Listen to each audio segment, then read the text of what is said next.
Iga aastaga ilmub juurde aina rohkem kohvikuid, restorane ja muid avalikke kohti, mis on loomasõbralikud. Kuidas on lood aga Tallinna Ülikooliga? Selle selgitame kohe välja. Koera armastus on mõnel maal lausa nii suureks kasvanud, et mitukümmend kilo kaaluvaid sõpru nõustatakse kas või IKEA kotiga seljas kandma.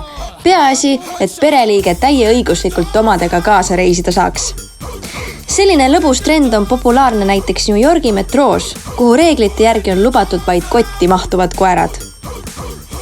Koerte usku on ka Tallinna Ülikool, sest sealsed asukad on koeri kaasanud lausa mitmesse silmapaistvasse projekti.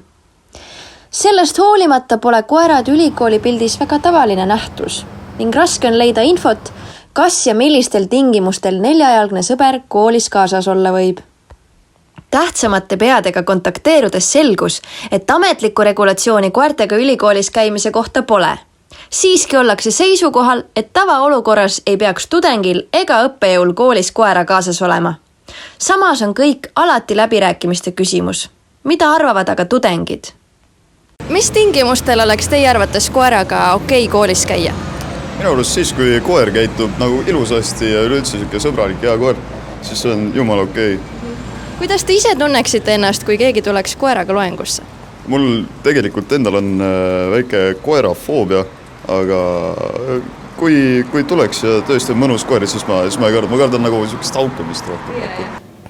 Kui see koer on hästi kasvatatud ja sõna kuulab, miks mitte? Nii tore on vahepeal pai teha ja tunda, et kedagi soe on. Kuidas sina ennast tunneksid, kui keegi tuleks loengusse koos koeraga?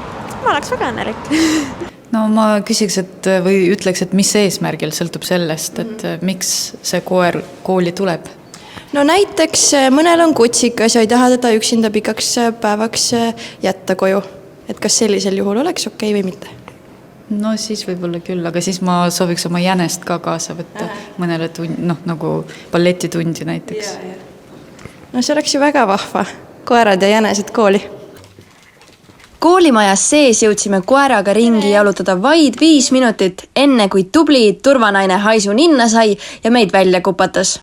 Ei jäänudki midagi muud üle, kui sammud kiirelt välisukse poole seada. Aitäh teile! Teile ka! Kuigi Terramaja uksel ei ole ühtegi keelavat silti, ei tohi siiski koertega koolis käia. Meid visati kahjuks välja, nagu te nägite. Aga õpilased seevastu olid vägagi koerte poolt. Nii et äkki tulevikus. Mina olen Melissa Mariel Korjus, Luuna TV. Tema on Tšoko.